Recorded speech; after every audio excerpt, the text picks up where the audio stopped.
Daniel et ses amis entrent au service du roi de Babylone.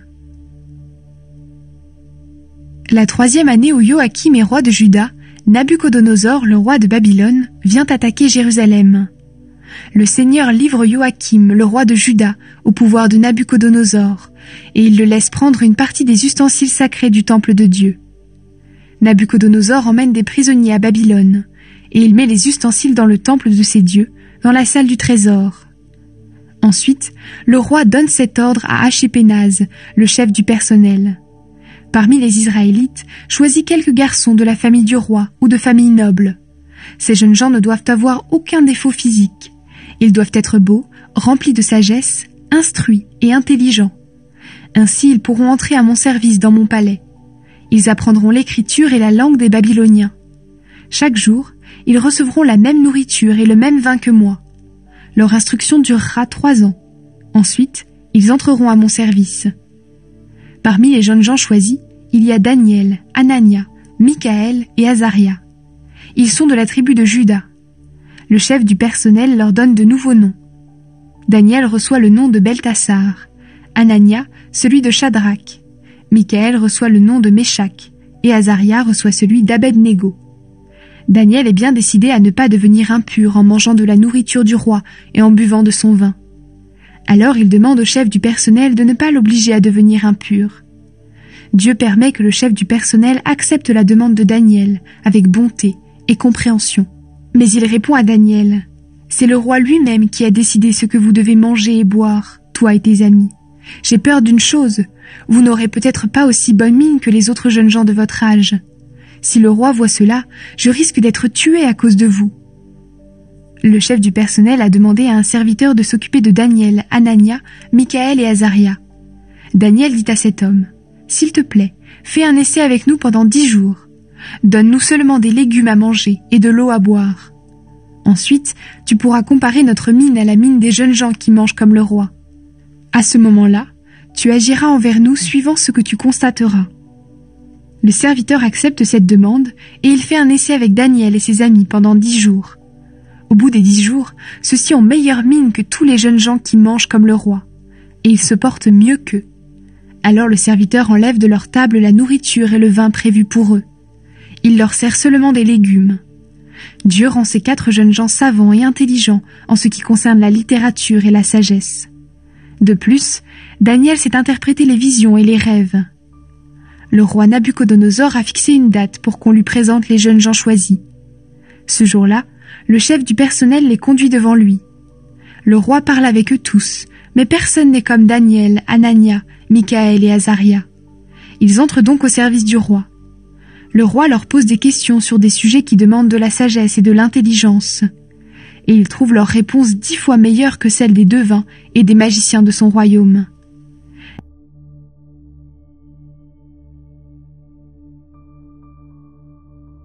Daniel reste au service de Nabuchodonosor jusqu'au moment où Cyrus devient roi de Babylone.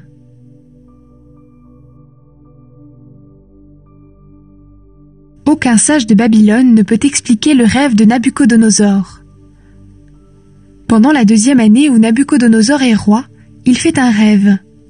Son esprit est troublé et il ne dort plus. Le roi commande d'appeler les magiciens, les devins, les sorciers et les voyants pour qu'ils lui disent ce qu'il a rêvé. Ils arrivent et se présentent devant le roi. Celui-ci leur dit : « J'ai fait un rêve qui m'a beaucoup troublé. Dites-moi ce que j'ai rêvé. » Les voyants répondent au roi en araméen : « Longue vie à toi, notre roi. Raconte-nous ton rêve et nous te l'expliquerons. » Le roi répond : « J'ai décidé ceci. Si vous ne me dites pas ce que j'ai rêvé, et si vous ne m'expliquez pas ce rêve, je vous ferai couper en morceaux et vos maisons deviendront des tas d'ordures. Au contraire, si vous me racontez mon rêve et si vous me l'expliquez, je vous donnerai beaucoup de cadeaux et de grands honneurs. Racontez-moi donc mon rêve et dites-moi ce qu'il signifie. » Les voyants disent encore une fois au roi : « Notre roi, raconte-nous ton rêve et nous l'expliquerons. » Mais le roi répond : « Vous voulez gagner du temps, je le vois bien. En effet, vous savez que ma décision est vraiment prise. Si vous ne me racontez pas mon rêve, le jugement sera le même pour tous. Vous vous êtes mis d'accord pour me dire des paroles fausses et des mensonges. Vous attendez que la situation change. Or je veux que vous me racontiez mon rêve. Ainsi, je saurai que vous pouvez l'expliquer. » Les voyants répondent « Notre roi, personne sur la terre n'est capable de donner la réponse que tu demandes. Et aucun roi, même grand et puissant, n'a jamais demandé une chose pareille à un devin, un magicien ou un voyant. Ce que tu demandes est difficile, et personne ne peut te donner la réponse, sauf les dieux, mais ils n'habitent pas parmi les humains. » Alors le roi se met dans une violente colère, et il commande de faire mourir tous les sages de Babylone. La décision du roi devient officielle, et les sages doivent être mis à mort. On cherche aussi Daniel et ses amis pour qu'ils soient tués. Dieu fait connaître à Daniel le sens du rêve de Nabuchodonosor. Arioch, le chef des gardes du roi, est en route pour tuer les sages de Babylone. Daniel lui parle avec sagesse et prudence. Il dit à Arioch, officier du roi, « Le roi a pris une décision très dure. Pourquoi donc ?» Arioch lui explique ce qui s'est passé. Daniel va tout de suite trouver le roi. Il lui demande de lui laisser un peu de temps pour pouvoir lui expliquer son rêve. Daniel rentre chez lui. Il raconte ce qui s'est passé à ses amis Anania, Michaël et Azaria. Il leur demande « Priez le Dieu qui est au ciel pour que dans sa bonté, il nous fasse connaître ce rêve mystérieux. Ainsi nous ne mourrons pas avec les autres sages de Babylone. » Alors pendant la nuit, une vision fait connaître à Daniel le sens du rêve mystérieux. Et Daniel se met à chanter la louange du Dieu qui est au ciel. Il dit « Chantons la louange de Dieu en tout temps. La sagesse et la puissance sont à lui. C'est lui qui transforme les temps et les événements. C'est lui qui renverse les rois et qui les établit. Il donne la sagesse aux sages et la connaissance à ceux qui sont capables de comprendre. C'est lui qui fait connaître les secrets les plus difficiles. Il sait ce qui est caché dans la nuit, et la lumière brille auprès de lui. Toi, le Dieu de mes ancêtres, je te remercie et je chante ta louange. Tu m'as donné la sagesse et la force. Tu m'as fait connaître ce que nous t'avons demandé. Oui, tu nous as fait comprendre ce qui inquiète le roi. » Ensuite, Daniel va chez Arioch qui doit faire mourir les sages de Babylone sur l'ordre du roi. Il entre et lui dit « Ne fais pas mourir les sages de Babylone. Conduis-moi devant le roi, et je lui expliquerai son rêve. » Aussitôt, Arioch conduit Daniel auprès du roi et il lui dit « Mon roi, parmi les exilés de Juda, j'ai trouvé un homme qui peut t'expliquer ton rêve. » Le rêve de Nabuchodonosor, la statue aux pieds en terre. Le roi demande à Daniel, appelé aussi Beltassar, « Est-ce que tu peux me raconter le rêve que j'ai eu et me l'expliquer ?» Daniel lui répond, « Mon roi, aucun sage, aucun magicien, aucun devin, aucun de ceux qui lisent dans les étoiles n'est capable de raconter le rêve mystérieux que tu demandes d'expliquer. Mais dans le ciel, il y a un Dieu qui donne l'explication des mystères. Roi Nabuchodonosor, c'est lui qui te fait connaître ce qui arrivera plus tard. Voici ce que tu as vu en rêve pendant que tu dormais. Quand tu t'es couché, mon roi, tu t'es mis à penser à ce qui arrivera plus tard. Et celui qui donne l'explication des mystères t'a fait connaître cela. J'ai reçu l'explication de ton rêve mystérieux. Pourtant, je ne suis pas plus sage qu'un autre. Mais il faut bien que quelqu'un t'explique le sens de ton rêve, et que tu connaisses ainsi ce qui trouble ton esprit. Mon roi, voici ce que tu as vu dans ton rêve. Une statue était devant toi. Elle était immense, très brillante, et elle faisait peur. Sa tête était en or fin, sa poitrine et ses bras en argent, son ventre et ses cuisses en bronze. Ses jambes étaient en fer, et ses pieds étaient moitié en fer et moitié en terre cuite. Tu étais en train de regarder la statue. Tout à coup, une pierre s'est détachée toute seule d'une montagne. Elle est venue frapper les pieds en fer et en terre cuite de la statue, et elle les a écrasés. Alors elle a écrasé ensemble le fer, la terre cuite, le bronze, l'argent et l'or. Ils sont devenus de la poussière qui s'est envolée comme la paille s'envole au moment où on bat les grains. Le vent les a emportés, sans laisser de traces. Et la pierre qui a frappé la statue est devenue une grande montagne qui a rempli toute la terre. Voilà ce que tu as vu en rêve, mon roi. Maintenant, voici le sens de ce rêve. Tu es le plus grand de tous les rois. Le Dieu qui est au ciel t'a donné le pouvoir royal, la puissance, la force et l'honneur. Il a placé sous ton autorité les êtres humains, les animaux et les oiseaux partout où ils habitent. Il t'a établi comme maître sur eux tous. La tête en or, c'est toi. Un autre royaume moins puissant que le tien viendra après toi. Puis un troisième royaume, représenté par le bronze, s'étendra sur toute la terre. Un quatrième royaume, dur comme le fer, viendra ensuite. Le fer casse tout, il écrase tout et réduit tout en poussière. Eh bien, ce royaume écrasera et brisera tous les autres royaumes. Tu as vu les pieds et les doigts de pied de la statue. Une partie était en terre cuite et l'autre partie en fer. Cela veut dire que ce royaume sera divisé. Il aura en partie la force du fer, comme le fer que tu as vu mélangé à la terre cuite. Mais les doigts de pied, moitié en fer et moitié en terre cuite, signifient qu'une partie de ce royaume sera forte et l'autre faible. L'union du fer et de la terre cuite n'est pas solide. De même, dans ce royaume divisé, des rois s'uniront par des mariages, mais ces unions ne seront pas solides. À l'époque où ces rois auront le pouvoir, le Dieu qui est au ciel établira un royaume qui ne sera jamais détruit. Le pouvoir de ce royaume ne passera jamais à un autre peuple.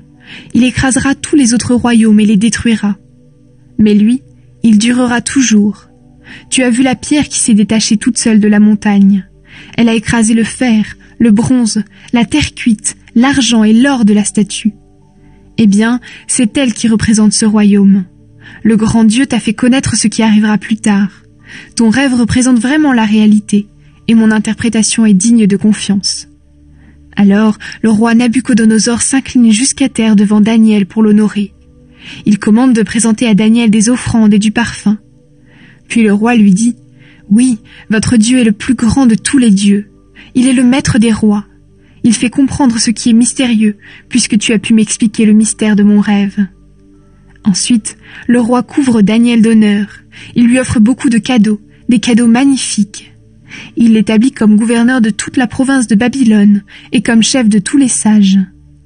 À la demande de Daniel, le roi désigne Shadrach, Meshach et Abed-Nego pour administrer la province de Babylone. Daniel, lui, reste à la cour du roi. Le roi donne l'ordre d'adorer une statue d'or. Le roi Nabuchodonosor commande une statue d'or, haute de 30 mètres et large de 3 mètres. Il l'a fait dresser dans la plaine de Doura, dans la province de Babylone. Ensuite, il envoie des messagers pour réunir les satrapes, les préfets, les gouverneurs, les conseillers, les trésoriers, les juges, les hommes de loi et tous les autres chefs des provinces. Ces fonctionnaires importants doivent venir à une cérémonie en l'honneur de la statue que le roi vient de faire dresser. Alors tous se rassemblent et se placent devant la statue pour la cérémonie. Le maître de cérémonie crie avec force « Gens de tous les peuples, de tous les pays, et parlant toutes les langues, écoutez cet ordre. Vous entendrez jouer de la trompette, de la flûte, de la cithare, de la harpe et de toutes sortes d'instruments de musique.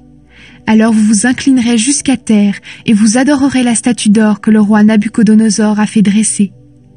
Si quelqu'un refuse de s'incliner devant elle et de l'adorer, il sera aussitôt jeté dans la fournaise. » Ainsi, dès que les gens de tous les peuples, de tous les pays et parlant toutes les langues entendent jouer de la trompette, de la flûte, de la cithare, de la harpe et de toutes sortes d'instruments de musique, ils s'inclinent jusqu'à terre.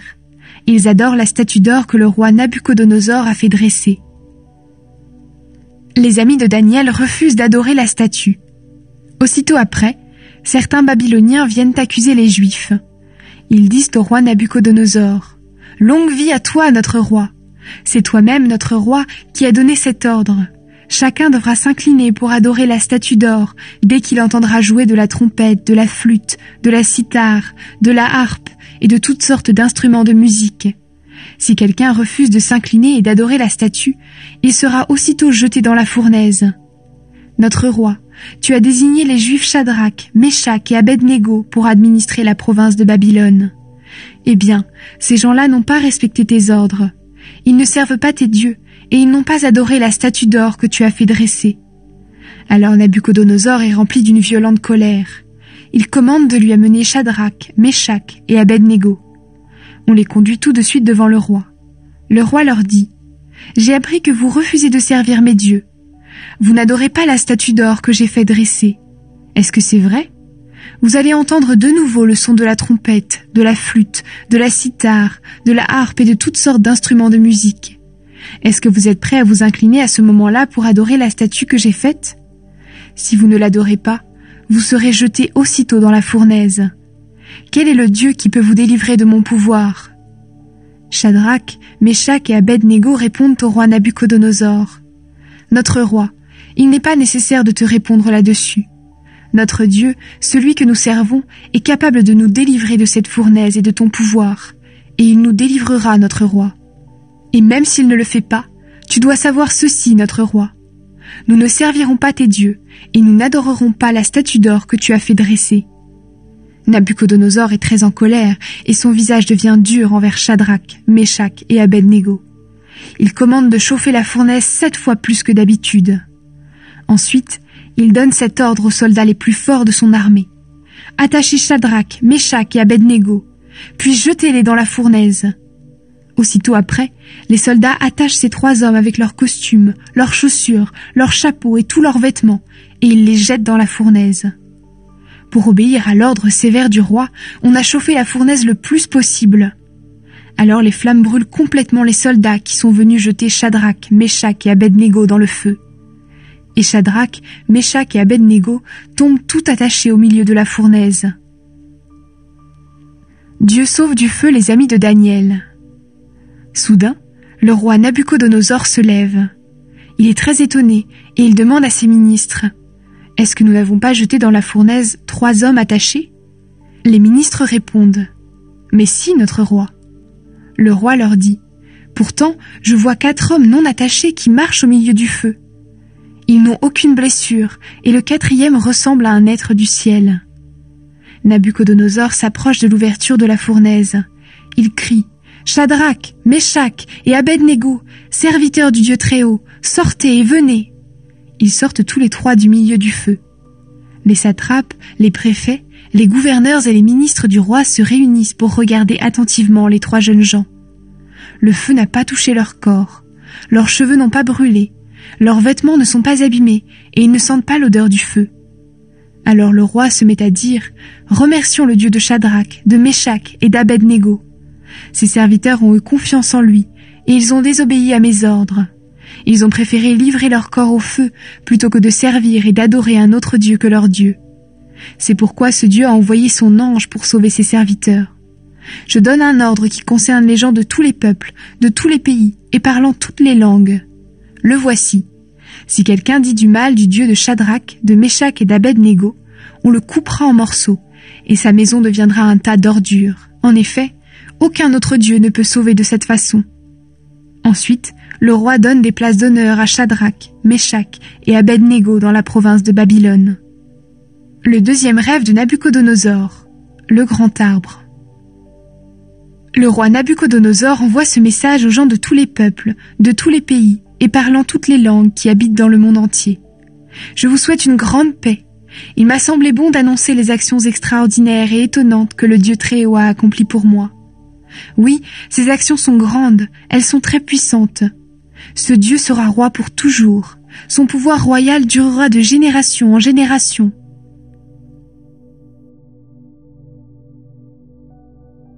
Moi, Nabuchodonosor, je vivais heureux et en paix dans le palais où j'habite. Une nuit où j'étais couché sur mon lit, j'ai eu un rêve qui m'a effrayé. En effet, ce que j'ai vu m'a fait très peur. Alors j'ai donné l'ordre de réunir auprès de moi tous les sages de Babylone pour qu'ils m'expliquent ce rêve. Quand les devins, les magiciens, les voyants et ceux qui lisent dans les étoiles sont arrivés, je leur ai raconté mon rêve, mais ils n'ont pas pu l'expliquer. Ensuite, Daniel est arrivé chez moi. Cet homme a reçu le nom de Beltassar, formé sur le nom de mon Dieu. Il a en lui l'esprit des dieux saints. Je lui ai raconté mon rêve et je lui ai dit « Beltassar, chef des devins, je sais que l'esprit des dieux saints habite en toi. Aucun mystère ne te dépasse. Explique-moi donc mon rêve. J'étais couché sur mon lit, voici ce que j'ai vu. Au centre de la terre, il y a un arbre très élevé. L'arbre grandit et devient puissant. Il touche le ciel, et jusqu'au bout du monde, les gens peuvent le voir. Ses feuilles sont belles, il porte beaucoup de fruits. Il peut donner de la nourriture à tous. Les bêtes des champs s'abritent sous son ombre. Les oiseaux font leur nid dans ses branches. Chaque être vivant tire sa nourriture de lui.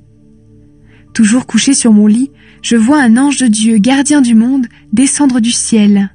Il crie avec force. « Abattez cet arbre, coupez ses branches, arrachez ses feuilles, jetez ses fruits. que les bêtes fuient son ombre et les oiseaux ses branches. Mais laissez dans la terre le bas du tronc avec les racines au milieu de l'herbe des champs.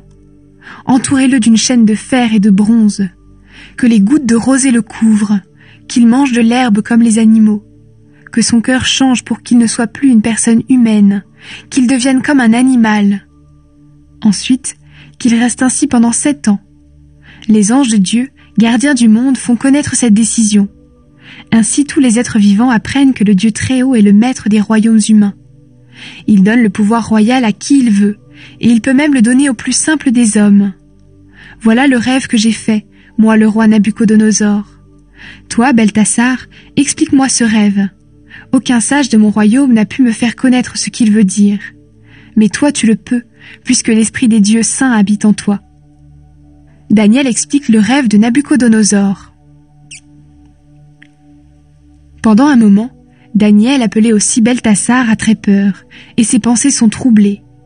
Le roi lui dit, « Beltasar, ne te laisse pas troubler par ce rêve et par ce qu'il veut dire. » Beltasar répond, « Maître, j'aimerais vraiment que ce rêve soit pour ceux qui te détestent, que son explication concerne tes ennemis. Tu as vu un arbre qui a grandi et qui est devenu puissant. Il touchait le ciel, et les gens du monde entier pouvaient le voir. Ses feuilles étaient belles, il portait beaucoup de fruits. Il pouvait donner de la nourriture à tous. Les bêtes des champs s'abritaient sous son ombre, et les oiseaux faisaient leur nid dans ses branches. Eh bien, mon roi, cet arbre, c'est toi. Tu es devenu grand et puissant. Ta grandeur a atteint le ciel, et ton pouvoir royal s'est étendu jusqu'au bout du monde. Ensuite, tu as vu un ange de Dieu, gardien du monde, descendre du ciel. Il a dit, abattez l'arbre et détruisez-le, mais laissez dans la terre le bas du tronc, avec les racines, au milieu de l'herbe des champs. Entourez-le d'une chaîne de fer et de bronze, que les gouttes de rosée le couvrent, et qu'il partage le sort des animaux pendant 7 ans. Mon roi, le Dieu Très-Haut a pris une décision à ton sujet, la voici. Tu vas être chassé du milieu des humains. Tu vivras parmi les bêtes sauvages. Tu mangeras de l'herbe comme les bœufs. Tu seras couvert de gouttes de rosée. Cela durera 7 ans. Au bout de ce temps, tu reconnaîtras ceci. Le Dieu Très-Haut est le maître des royaumes humains, et il donne le pouvoir royal à qui il veut. Voici ce que signifie l'ordre de laisser le bas du tronc de l'arbre et les racines. Tu retrouveras ton pouvoir royal quand tu auras compris que le Dieu qui est au ciel est le maître de tout. C'est pourquoi je te prie, mon roi, d'accepter mon conseil. Abandonne tes péchés en agissant de manière juste. Aie pitié des pauvres et répare ainsi le mal que tu as commis. De cette façon, tu continueras peut-être à être heureux. Ce que Daniel a annoncé au roi se réalise.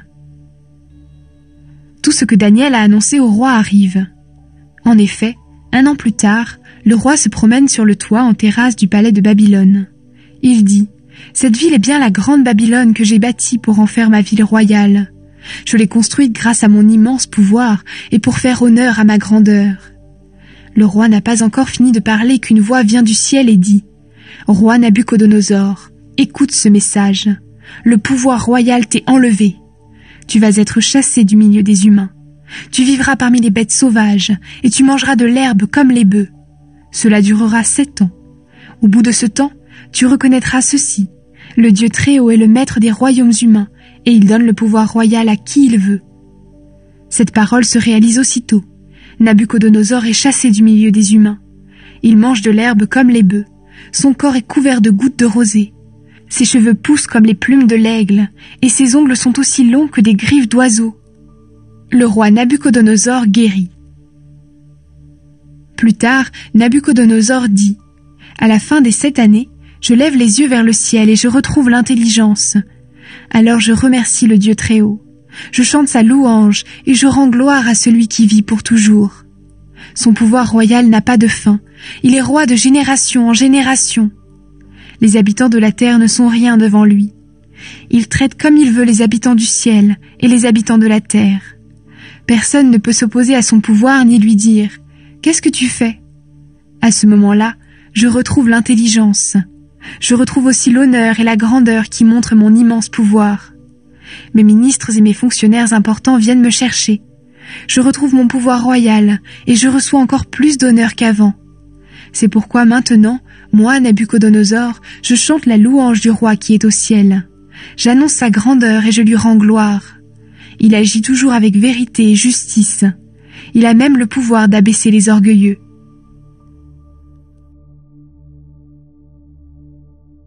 Pendant un repas offert par le roi Balthazar, une main écrit sur le mur. Un jour, le roi Balthazar fait un grand repas pour 1000 de ses fonctionnaires importants. Il se met à boire du vin en leur présence.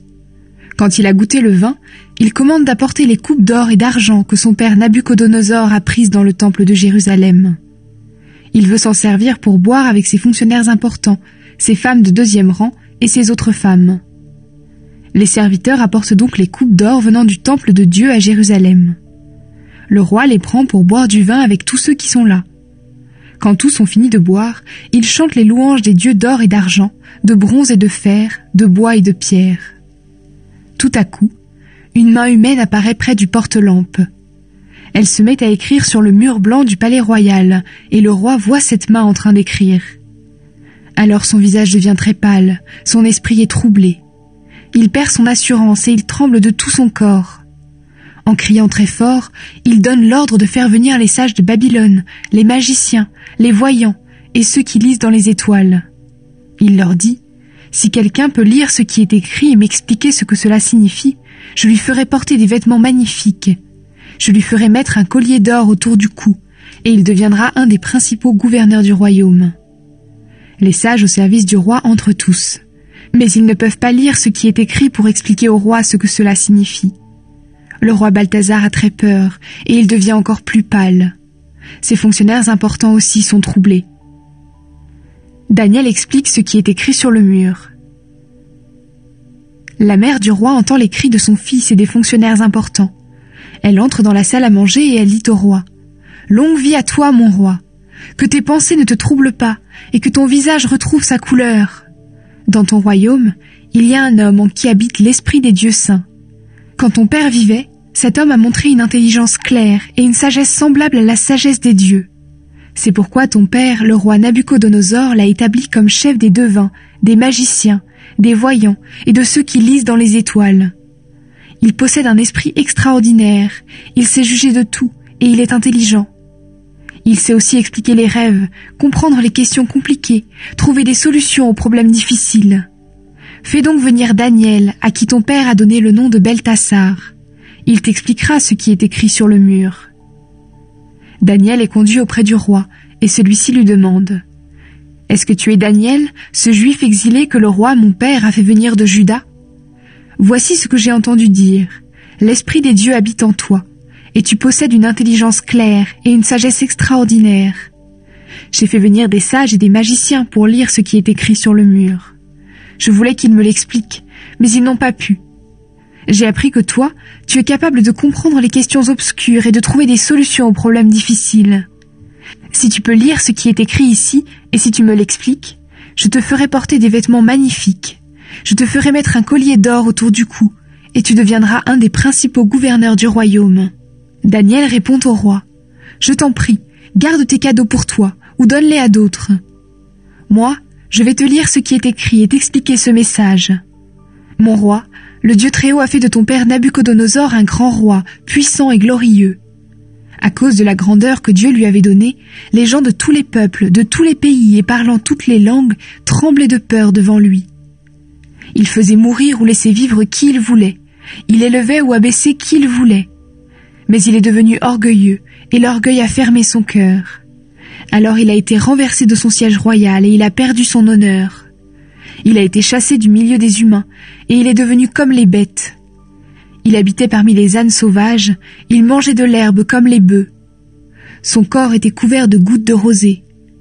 Cela a duré jusqu'au moment où il a reconnu ceci. Le Dieu Très-Haut est le maître des royaumes humains, et il donne le pouvoir royal à qui il veut. Et toi, Balthazar, son fils, tu savais très bien tout cela. Pourtant, ton orgueil n'a pas diminué. Tu t'es dressé contre le Seigneur qui est au ciel. Tu as fait apporter les coupes sacrées venant de son temple.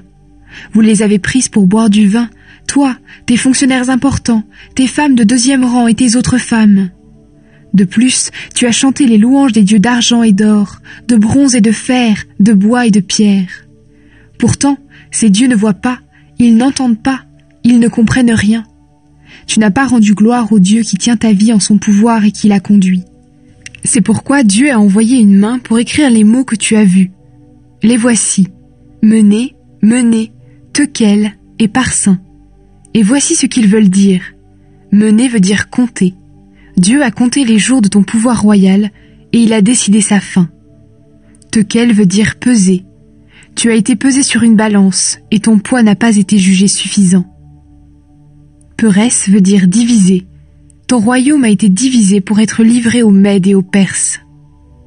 Aussitôt, Balthazar commande d'habiller Daniel avec des vêtements magnifiques et de lui mettre un collier d'or autour du cou.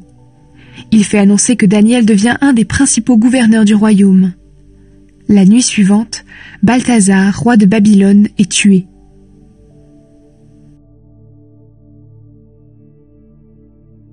C'est Darius le Mède qui reçoit le pouvoir royal à l'âge de 62 ans. Les ennemis de Daniel lui tendent un piège. Darius décide de désigner 120 satrapes chargés de gouverner son royaume. Il place 3 chefs au-dessus d'eux. Pour empêcher qu'on fasse du tort au roi, les satrapes doivent rendre compte du gouvernement de leur province à ses chefs. Daniel est l'un d'eux. Par ses qualités extraordinaires, Daniel est supérieur aux 2 autres chefs et à tous les satrapes. Le roi a donc l'intention de le nommer gouverneur de tout le royaume. Alors les autres chefs et les satrapes cherchent une raison d'accuser Daniel au sujet des affaires du royaume. Mais ils ne trouvent aucune faute, ni aucune erreur à lui reprocher, parce qu'il est très honnête. Ces hommes se disent entre eux. Nous n'avons rien trouvé pour accuser Daniel. Trouvons une raison dans sa façon d'obéir à la loi de son Dieu. Les 2 chefs et les satrapes vont aussitôt trouver le roi. Ils lui disent « Longue vie à toi, roi Darius !» Les chefs du royaume, les préfets, les satrapes, les ministres et les gouverneurs se sont réunis. Voici leurs conseils. Tu devrais publier une loi pour interdire pendant 30 jours d'adresser une prière à quelqu'un d'autre que toi, Dieu ou être humain. Si quelqu'un le fait pendant ce temps, il devra être jeté dans la fosse aux lions. Notre roi, publie donc une loi pour établir cette interdiction et signe-la. De cette façon, personne ne pourra la changer. En effet, dans la coutume des Mèdes et des Perses, une loi ne peut pas être changée. Alors, le roi Darius signe la loi. Daniel est jeté dans la fosse aux lions. Quand Daniel apprend que le roi a signé cette loi, il entre dans sa maison. À l'étage supérieur, il y a des fenêtres qui s'ouvrent en direction de Jérusalem. Daniel a l'habitude de se mettre à genoux 3 fois par jour pour prier son Dieu et chanter sa louange. Ce jour-là, il agit comme les autres jours. Très vite, ses ennemis arrivent chez lui. Ils le trouvent en train de prier et de supplier son Dieu. Alors ils vont chez le roi et lui disent « Est-ce que tu n'as pas signé une loi qui interdit pendant 30 jours de prier quelqu'un d'autre que toi, Dieu ou être humain ? Si quelqu'un le fait, est-ce qu'on ne doit pas le jeter dans la fosse aux lions ?» Le roi leur répond « Oui, c'est ce que j'ai décidé, et chez les Mèdes et les Perses, la loi ne change pas. » Les ennemis de Daniel disent « Pourtant, notre roi, un exilé de Juda, Daniel, ne montre aucun respect pour toi, ni pour l'interdiction que tu as signée. Il prie son Dieu 3 fois par jour. » Quand le roi entend cela, il est très triste. Il a l'intention de sauver la vie de Daniel, et jusqu'au coucher du soleil, il cherche un moyen pour le faire. Mais les ennemis de Daniel reviennent très vite chez le roi et lui disent « Notre roi, tu le sais, selon la loi des Mèdes et des Perses, personne ne peut changer une interdiction ou une loi que le roi a signée. » Alors le roi donne cet ordre « Emmenez Daniel et jetez-le dans la fosse aux lions. » Le roi dit à Daniel « Seul ton Dieu que tu sers fidèlement pourra te sauver. » Des gens apportent une grande pierre qu'ils placent sur l'ouverture de la fosse. Le roi applique sur la pierre son sceau, ainsi que celui de ses fonctionnaires importants. Personne ne pourra donc changer la situation de Daniel. Ensuite, le roi retourne dans son palais pour la nuit. Il refuse de manger. Il se couche seul, sans femme, et il n'arrive pas à dormir. Daniel sort vivant de la fosse aux lions. Très tôt le matin, le roi se lève. Il se dépêche d'aller à la fosse aux lions. Et approchant de la fosse, il appelle Daniel d'une voix triste. « Daniel, serviteur du Dieu vivant, toi qui le sers si fidèlement, est-ce que ton Dieu a pu te délivrer des lions ?» Daniel répond « Longue vie à toi, mon roi. Oui, mon Dieu a envoyé son ange qui a fermé la gueule des lions. Ceux-ci ne m'ont fait aucun mal. En effet, Dieu m'a jugé innocent, et envers toi, mon roi, je n'ai commis aucune faute non plus. » Le roi est plein de joie, et il donne l'ordre de faire sortir Daniel de la fosse. Dès que Daniel est sorti, les gens constatent qu'il n'est blessé nulle part, parce qu'il a cru en son Dieu. Puis le roi donne l'ordre d'arrêter les hommes qui ont dénoncé Daniel. Il les fait jeter dans la fosse aux lions, avec leurs femmes et leurs enfants. Les lions les attaquent et écrasent tous leurs os avant qu'ils touchent le fond de la fosse. Ensuite, le roi Darius écrit aux gens de tous les peuples, de tous les pays et parlant toutes les langues, qui habitent dans le monde entier. Je vous souhaite une grande paix. Voici l'ordre que je donne.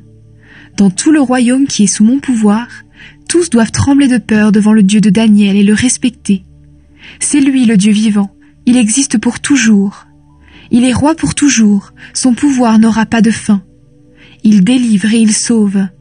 Il accomplit des actions extraordinaires et étonnantes au ciel et sur la terre. C'est lui qui a sauvé Daniel du pouvoir des lions. Daniel occupe un poste important pendant que Darius est roi, puis pendant que Cyrus le Perse est roi.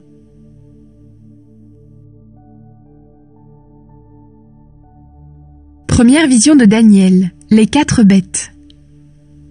Pendant la première année où Balthazar est roi à Babylone, Daniel fait un rêve. Il est couché sur son lit et il a des visions. Plus tard, il écrit son rêve. Voici comment il raconte ce qu'il a vu en rêve pendant la nuit. Le vent vient des 4 coins du ciel. Il soulève la grande mer. 4 bêtes énormes montent de la mer. Aucune ne ressemble à l'autre. La première est comme un lion et elle a des ailes d'aigle. Pendant que je regarde, on lui arrache les ailes. On la soulève au-dessus du sol. Elle se dresse sur ses 2 pattes de derrière comme un être humain et elle reçoit une intelligence humaine. La deuxième bête ressemble à un ours. Elle se dresse sur un côté et elle tient 3 côtes dans sa gueule, entre ses dents. Elle reçoit cet ordre: lève-toi complètement, mange beaucoup de viande. Après cela, je regarde et je vois une autre bête. Elle ressemble à un léopard. Elle a 4 ailes d'oiseau sur le dos et 4 têtes. Elle reçoit le pouvoir de dominer le monde. Après cela, je continue à regarder ce qui apparaît dans mon rêve pendant la nuit. La 4e bête que je vois est terrible et effrayante. Sa force est extraordinaire. Elle a de grandes dents en fer. Elle mange et déchire tout ce qu'elle trouve. Ce qu'elle ne mange pas, elle l'écrase avec ses pattes. Elle est différente des 3 autres bêtes et elle a 10 cornes. Je regarde les cornes. Une nouvelle corne, plus petite, se met à pousser parmi les autres, et elle fait tomber 3 cornes. Cette corne a des yeux comme ceux d'un être humain, et une bouche qui dit des paroles pleines d'orgueil. Suite de la première vision. Dieu juge les pouvoirs humains. Je continue à regarder. On installe des sièges royaux. Un vieillard vient s'asseoir. Son vêtement est blanc comme le lait. Les cheveux de sa tête sont comme de la laine pure. Son siège formé de flammes a des roues de feu ardents. Un fleuve de feu jaillit et coule devant le vieillard. Des millions de personnes le servent, des dizaines de millions se tiennent debout devant lui. Alors les juges du tribunal s'assoient et les livres sont ouverts.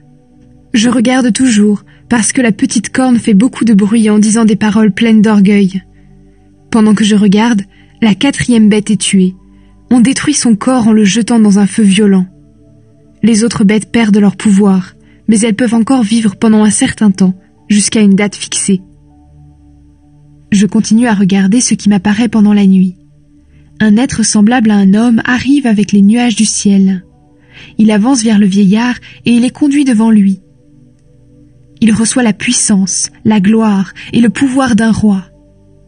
Alors les gens de tous les peuples, de tous les pays et parlant toutes les langues se mettent à le servir.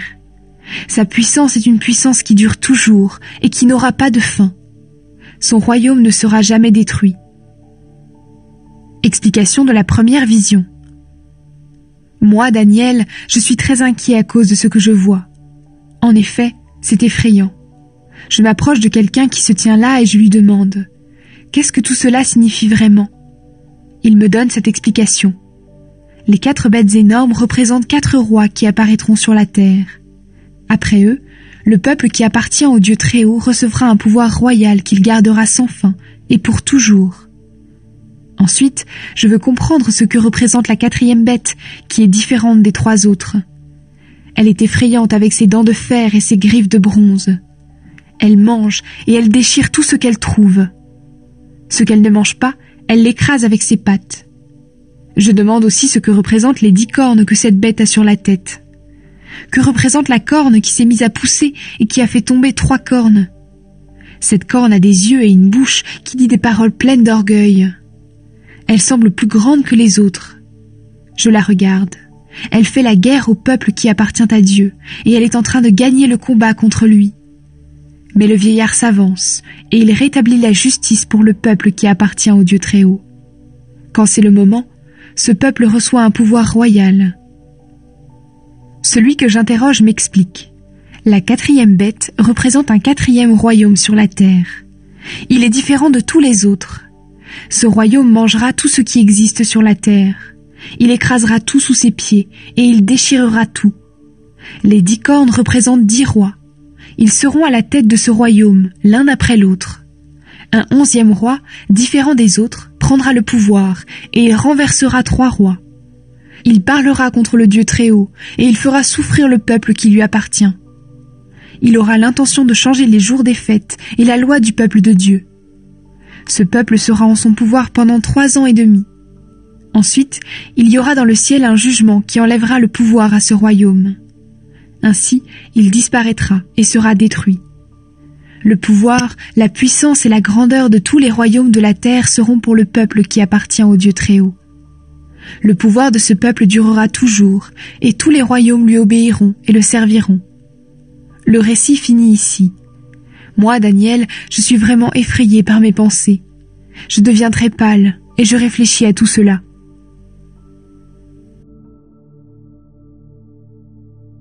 Deuxième vision de Daniel, le bélier et le bouc. La 3e année où Balthazar est roi, moi, Daniel, j'ai de nouveau une vision. Voici ce que je vois. Je suis dans la citadelle de Suse, dans la province d'Élam, au bord de la rivière Oulaï. Pendant que je regarde, je vois un bélier qui se tient au bord de la rivière. Il a 2 grandes cornes, mais celle qui a poussé la 2e est plus grande que l'autre. Je vois le bélier donner des coups de corne en direction de l'ouest, du nord et du sud. Aucune autre bête n'est capable de lui résister. Personne ne peut délivrer quelqu'un de son pouvoir. Il fait ce qui lui plaît et devient de plus en plus fort. Pendant que je réfléchis à ce que je vois, un bouc arrive de l'ouest. Il se déplace très rapidement sur toute la terre. Ce bouc a une corne remarquable entre les yeux. Il se dirige vers le bélier à 2 cornes que j'ai vu au bord de la rivière. Il court vers lui de toutes ses forces. Je le vois s'approcher du bélier. Il est en colère contre lui. Il le frappe avec violence et lui casse les 2 cornes. Le bélier ne peut pas lui résister. Alors, le bouc le jette par terre et l'écrase sous ses pattes. Personne ne peut délivrer le bélier de son pouvoir. Le bouc devient de plus en plus fort, mais au moment où sa force est la plus importante, sa grande corne se casse. À sa place, 4 autres cornes remarquables se mettent à pousser vers les 4 coins de la terre. Une nouvelle corne sort de la plus petite des cornes du bouc. Elle grandit beaucoup vers le sud, vers l'est et vers le plus beau des pays. Elle se dresse contre les habitants du ciel. Elle jette par terre certains d'entre eux avec plusieurs étoiles et elle les écrase totalement. Cette corne attaque même le chef des habitants du ciel. Elle supprime le sacrifice offert chaque jour et elle rend impur le lieu saint. Par ses actions mauvaises, le sacrifice de chaque jour tombe en son pouvoir, ainsi que les habitants du ciel. Elle détruit la vraie foi et elle réussit tout ce qu'elle fait. Puis, j'entends un ange qui parle. Un autre ange lui demande « Les événements que cette vision annonce dureront combien de temps ? Jusqu'à quand le sacrifice de chaque jour sera-t-il supprimé ? Les actions mauvaises qui détruisent tout dureront combien de temps ? Jusqu'à quand le lieu saint et les habitants du ciel seront-ils écrasés ? » Le premier ange lui répond « Il faut que 2300 soirs et matins passent d'abord. Ensuite, le lieu saint sera de nouveau utilisé. » Explication de la 2e vision. Moi, Daniel, je regarde cette vision et j'essaie de la comprendre. Pendant ce temps, je vois quelqu'un qui ressemble à un homme. Il vient se placer devant moi. J'entends une voix qui vient de la rivière Oulaï. Elle crie « Gabriel, explique à Daniel ce qu'il voit. » Gabriel s'approche de l'endroit où je suis. J'ai très peur et je me jette à terre, le front contre le sol. Mais il me dit « Daniel, tu n'es qu'un homme. Pourtant, tu dois comprendre que cette vision concerne le moment de la fin. » Pendant que Gabriel me parle, je m'évanouis, le front contre le sol. Il me touche et me relève. Puis il me dit « Je vais te faire connaître ce qui arrivera au moment fixé, quand la colère de Dieu cessera. Le bélier de cornes que tu as vu représente le royaume des Mèdes et des Perses. Le bouc, c'est le royaume grec. La grande corne entre ses yeux représente le premier roi. Quand cette corne a été cassée, 4 autres cornes ont poussé à sa place. Ce sont les 4 royaumes qui remplaceront le premier, mais ils ne seront pas aussi puissants que lui. Quand ces royaumes n'existeront plus, quand les gens mauvais auront répandu toute leur méchanceté, un roi se lèvera. Il sera plein d'orgueil et très habile pour tromper les autres. Sa puissance grandira, mais elle ne viendra pas de lui. Il détruira tout avec une grande violence. Il réussira tout ce qu'il fera. Il tuera des gens puissants, ainsi que le peuple qui appartient à Dieu. Il sera très habile. C'est pourquoi il arrivera à tromper les autres. Dans son orgueil, il tuera beaucoup de gens qui se croiront en sécurité.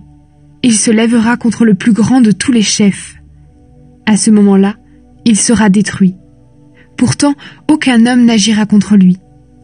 Voilà l'explication véritable de ce que tu as vu au sujet des soirs et matins. Mais ne parle pas de cette vision maintenant. En effet, les événements qu'elle annonce auront lieu à une époque lointaine.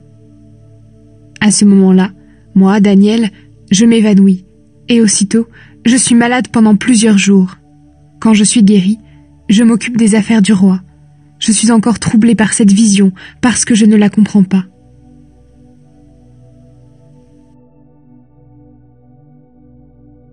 Daniel prie. Darius, fils de Xerxès, d'origine mède, devient roi des Babyloniens. Pendant la première année où il est roi, moi, Daniel, je consulte les livres saints. Alors, je comprends le sens des paroles que le Seigneur a dites au prophète Jérémie. Elles traitent des 70 années pendant lesquelles la ville de Jérusalem restera détruite. Je me mets à jeûner, je m'habille avec des vêtements de deuil et je me couvre la tête de cendres. Puis je me tourne vers le Seigneur Dieu pour le prier et le supplier. Moi, Daniel, j'adresse au Seigneur mon Dieu cette prière pour avouer les fautes de mon peuple. Ah, Seigneur Dieu, grand et terrible, tu gardes ton alliance et ton amour envers ceux qui t'aiment et qui obéissent à tes commandements. Nous avons désobéi, nous avons fait le mal, nous sommes coupables, nous nous sommes révoltés contre toi, nous nous sommes détournés de tes commandements et de tes règles. Nous n'avons pas écouté tes serviteurs les prophètes. Ils ont parlé de ta part à nos rois, à nos chefs, à nos ancêtres et au peuple tout entier. Toi, Seigneur, tu es juste, et nous avons honte devant toi.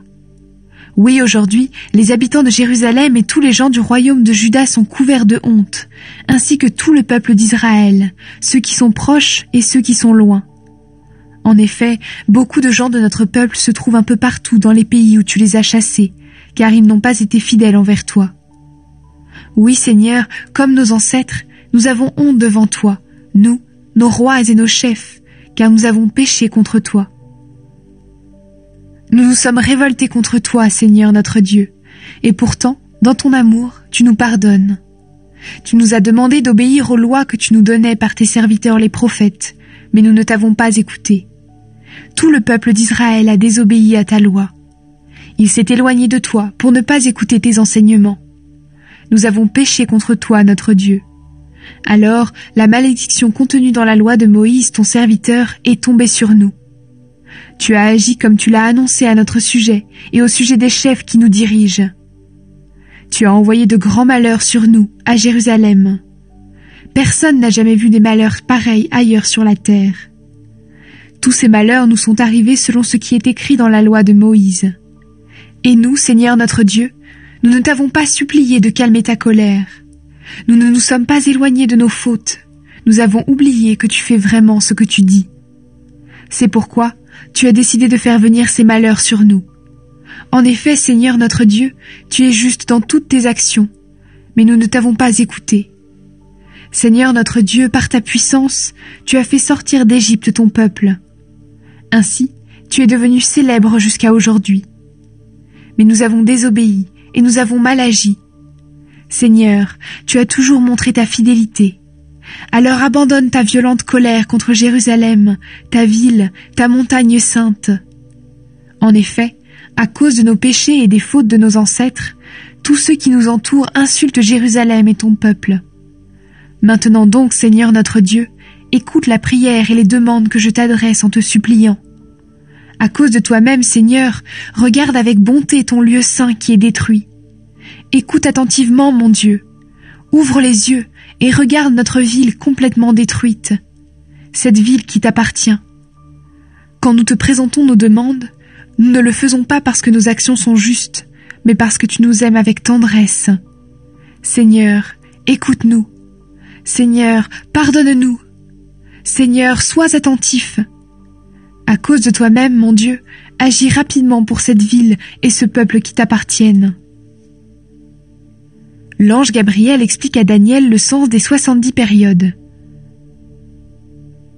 Je continue à prier, à avouer mes péchés et ceux d'Israël mon peuple. Je supplie le Seigneur mon Dieu au sujet de la montagne sainte. Pendant que je parle, l'ange Gabriel que j'ai déjà vu dans la vision d'avant s'approche de moi en volant rapidement. C'est le moment du sacrifice du soir. Il me donne ses explications. Daniel, je viens maintenant te rendre capable de comprendre. Quand tu as commencé à prier Dieu, une parole est venue de sa part, et je suis là pour te la faire connaître parce que Dieu t'aime. Comprends bien ce que je vais te dire au sujet de ce que tu as vu dans la vision. Une période de 70 fois 7 ans a été fixée en ce qui concerne ton peuple et la ville sainte. Ce temps est nécessaire pour que le mal s'arrête, pour qu'il n'y ait plus de péché, pour que les fautes soient pardonnées. Ce temps est nécessaire pour que la justice de Dieu apparaisse, pour que les visions et les paroles prophétiques se réalisent, pour que le lieu très saint du temple soit de nouveau consacré. Tu dois savoir et comprendre ceci. Un jour, il y a eu un message qui annonçait le retour des exilés et la reconstruction de Jérusalem. Eh bien, à partir de ce jour-là jusqu'à la venue d'un chef choisi par Dieu, il doit y avoir 7 périodes de 7 ans. Ensuite, pendant 62 périodes de 7 ans, les exilés pourront revenir et reconstruire la ville et ses murs de défense, mais ce sera une période difficile.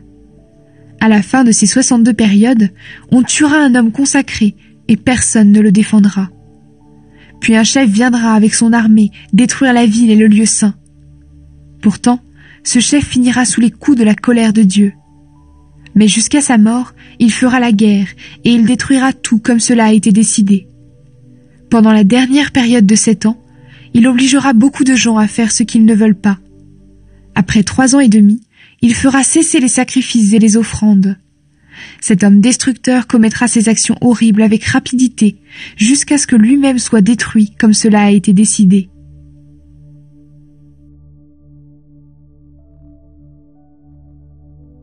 Troisième vision de Daniel, l'homme habillé d'un vêtement de lin. La 3e année où Cyrus est roi de Perse, Daniel, appelé aussi Beltassar, reçoit un message de la part de Dieu. Celui-ci annonce de façon sûre de grandes difficultés. Daniel réfléchit beaucoup, et il comprend le sens du message grâce à une vision. À cette époque, moi, Daniel, je reste dans le deuil pendant 3 semaines. Pendant tout ce temps, je ne mange aucune nourriture délicieuse, je ne prends ni viande, ni vin, et je ne peigne pas mes cheveux. Le 1er mois, le 24 du mois, je me trouve au bord du Tigre, le grand fleuve. Je lève les yeux et je vois un homme vêtu d'habits en lin, avec une ceinture en or pur autour de la taille. Son corps ressemble à une pierre précieuse, son visage brille comme l'éclair. Ses yeux ressemblent à des torches allumées, ses bras et ses jambes brillent comme un métal poli. Ses paroles font un bruit pareil à celui d'une foule. Moi, Daniel, je suis le seul à voir cet homme apparaître. Les gens qui sont avec moi ne voient rien. Pourtant, ils ont très peur et ils courent se cacher. Je reste donc seul à regarder cette vision étonnante. Mes forces s'en vont. Mon visage change de couleur et devient très pâle. Je suis très faible. J'entends l'homme dire quelque chose. Au son de sa voix, je m'évanouis et je tombe, le front contre le sol. Alors une main me touche et me fait tenir tout tremblant sur mes genoux et mes mains.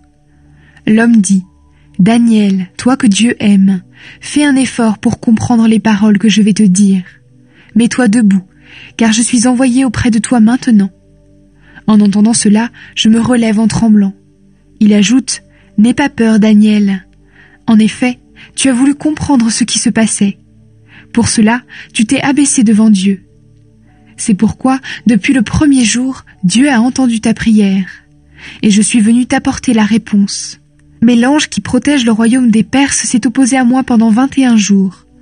Ensuite, Michel, l'un des principaux anges, est venu m'aider. J'ai donc été retenu auprès des rois de Perse. Et maintenant, je viens pour te faire comprendre ce qui va arriver à ton peuple plus tard. Oui, voici encore une vision pour ces jours-là. Pendant qu'il me parle, je regarde par terre et je ne peux dire un seul mot. Mais quelqu'un qui ressemble à un homme touche mes lèvres. Je peux de nouveau ouvrir la bouche et parler. Je dis à celui qui se tient devant moi, « Mon Seigneur, à cause de cette vision, je suis très inquiet et je n'ai plus de force. Je ne suis pas quelqu'un d'important, et maintenant, je n'ai plus ni force ni souffle.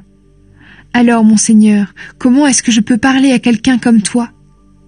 Aussitôt, celui qui ressemble à un homme me touche encore une fois pour me rendre des forces.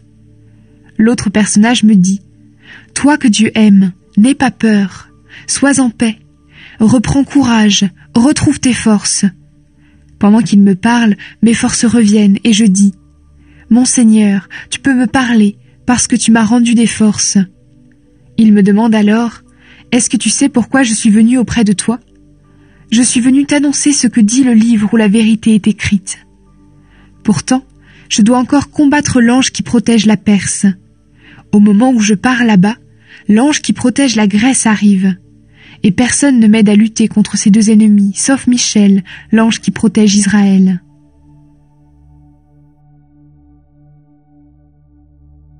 Je l'ai moi-même aidé et soutenu la première année où Darius le Mède était roi.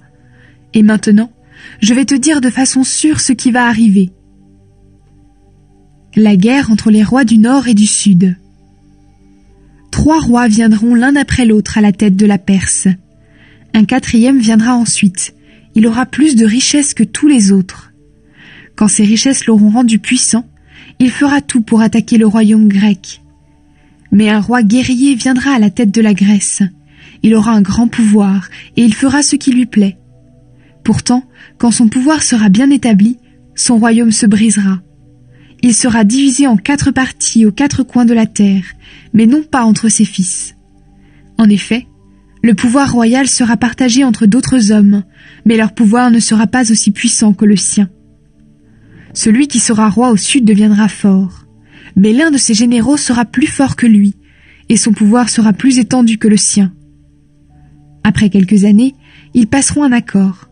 La fille du roi du Sud se mariera avec le roi du Nord pour réaliser l'accord. Mais elle ne gardera pas son pouvoir. Son mari ne restera pas en vie, et leur fils non plus. Elle mourra avec son père, son mari, et ceux qui l'auront amenée au Nord. Quelqu'un de sa famille prendra la place de son père. Il viendra menacer l'armée du Nord dans ses villes bien défendues. Il attaquera cette armée et sera victorieux. Il emportera en Égypte les statues des dieux du pays comme richesse de guerre. Il emportera aussi des ustensiles précieux en argent et en or utilisés pour ses dieux. Puis, pendant plusieurs années, il ne fera rien contre le roi du Nord. Pourtant, le roi du Nord viendra dans le royaume du Sud, puis il rentrera dans son pays. Les fils du roi du Nord prépareront la guerre et rassembleront des troupes très nombreuses. L'un d'eux ira au combat, et avec ses soldats, il passera la frontière comme un torrent qui déborde. En retournant dans son pays, il attaquera une ville bien protégée de l'ennemi. Alors, le roi du Sud se mettra en colère et partira combattre le roi du Nord. Celui-ci rassemblera des troupes nombreuses, mais elles tomberont au pouvoir du roi du Sud. Le roi du Sud deviendra orgueilleux. Il fera mourir des milliers de soldats. Pourtant, malgré cela, sa puissance ne durera pas. Le roi du Nord rassemblera de nouvelles troupes, plus nombreuses que les premières. Après quelques années, il reviendra avec cette grande armée et un matériel de guerre important. À cette époque-là, Beaucoup de gens se dresseront contre le roi du Sud. Même des hommes violents de ton peuple, Daniel, se soulèveront contre lui. Ils voudront réaliser ce qui a été annoncé dans une certaine vision, mais ils ne réussiront pas. Le roi du Nord viendra. Il construira des murs d'attaque contre une ville bien protégée, et il la prendra. L'armée du Sud, malgré ses troupes excellentes, ne pourra pas lui résister. Elle n'aura pas la force de tenir devant lui. Le roi du Nord, en avançant, fera ce qui lui plaît, et personne ne lui résistera. Il s'installera dans le plus beau des pays en détruisant tout sur son passage. Ensuite, il décidera d'agir avec toute la puissance de son royaume. Il fera semblant d'agir honnêtement.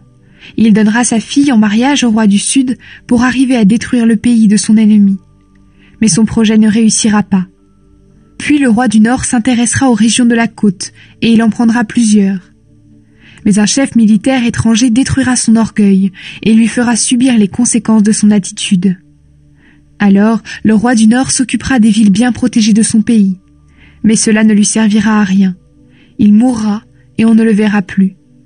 Celui qui remplacera le roi du Nord enverra un homme piller le plus beau bâtiment du royaume. Mais peu de jours après, ce nouveau roi sera tué, non pas à la guerre, mais en secret. Le roi du Nord, ennemi du peuple de Dieu. Celui qui viendra ensuite est quelqu'un qui mérite le mépris. Il n'aura pas le droit de recevoir le pouvoir royal, mais il le prendra par des moyens malhonnêtes pendant que le pays sera en paix. Aucune armée puissante ne pourra le vaincre. Il les écrasera toutes, et il tuera même un chef du peuple de l'Alliance. Ce roi passera des accords avec d'autres, et il s'en servira pour tromper les gens. Sa puissance deviendra de plus en plus grande, mais ceux qui le soutiendront seront peu nombreux. Pendant que le pays sera en paix, il ira dans les régions les plus riches de la province. Là, il fera ce que ses ancêtres n'ont jamais fait. Il pillera le pays, et il distribuera les biens volés et les richesses à ceux qui le soutiennent. Il aura même l'intention d'attaquer des murs de défense, mais cela ne durera qu'un certain temps. Il sera sûr de sa force et de son courage. C'est pourquoi il partira avec une grande armée contre le roi du Sud. Celui-ci se préparera à la guerre avec une armée nombreuse et très puissante. Mais il n'arrivera pas à résister au roi du Nord, car on préparera un complot contre lui. En effet, ceux qui l'entourent le feront tomber. Son armée perdra la guerre et parmi les soldats, il y aura beaucoup de morts. Les deux rois mangeront à la même table, mais dans leur cœur, ils chercheront à se faire du mal. Ils se diront seulement des mensonges. Leurs paroles n'auront aucun résultat, car ce ne sera pas encore le moment de la fin. Le roi du Nord retournera dans son pays avec de grandes richesses. En passant, il agira selon ses projets contre le peuple avec qui Dieu a fait alliance. Puis il rentrera chez lui. Au moment fixé, le roi du Nord ira de nouveau dans le royaume du Sud. Mais cette fois-ci, les choses ne se passeront pas comme la première fois. Des gens de l'Ouest arriveront par bateau et viendront l'attaquer. Il sera découragé et repartira. Il sera très en colère et tournera sa colère contre le peuple avec qui Dieu a fait alliance. Mais il se mettra d'accord avec ceux qui abandonneront l'alliance avec Dieu. Il enverra des soldats devant les murs qui protègent le temple. Et en entrant dans le lieu saint, les soldats le rendront impur. Ils interdiront le sacrifice offert chaque jour à Dieu. Ils placeront sur l'autel l'horreur destructrice. Le roi lui-même, par ses promesses fausses, amènera les gens à rejeter l'alliance. Mais ceux qui connaissent leur Dieu continueront d'agir avec courage. Les plus intelligents parmi ceux-ci instruiront beaucoup d'autres personnes. Mais pendant quelque temps, certains d'entre eux seront tués, d'autres brûlés, d'autres encore seront privés de leurs biens et mis en prison. Pendant cette période de souffrance, ils ne recevront pas beaucoup d'aide. En effet, beaucoup de ceux qui iront avec eux ne seront pas sincères. Parmi les gens intelligents, plusieurs mourront, et leur mort servira à purifier le peuple et à le préparer pour le moment de la fin. Ce moment n'est pas encore venu. Le roi fera ce qui lui plaît. Il sera plein d'orgueil. Il croira qu'il est au-dessus de tous les dieux. Il dira des choses qu'on n'a pas le droit de dire contre le Dieu qui est au-dessus des dieux. Il réussira jusqu'au jour où la colère de Dieu apparaîtra. Alors, Dieu réalisera ce qu'il a décidé. Ce roi ne respectera même pas les dieux de ses ancêtres, ni le Dieu préféré des femmes. En effet, il se croira au-dessus de tous les dieux, et il n'en respectera aucun.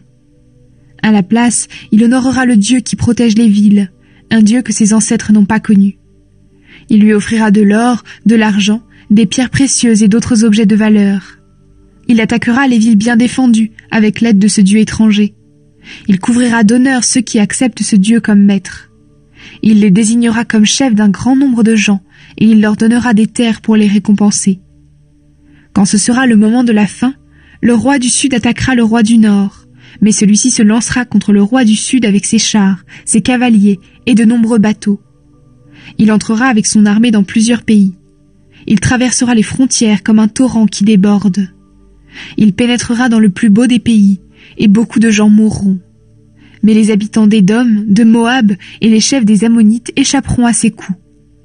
Le roi du Nord étendra son pouvoir sur d'autres pays, et même l'Égypte ne lui échappera pas. Il saisira les trésors de l'Égypte, or, argent et objets de valeur. Les Libyens et les Éthiopiens se soumettront à lui. Mais des nouvelles venant de l'Est et du Nord lui feront très peur. Il se mettra dans une violente colère, et il partira pour tuer un grand nombre de gens. Il dressera ses tentes royales entre la mer et la montagne sainte du plus beau des pays. Et c'est là qu'il terminera sa vie, sans personne pour l'aider.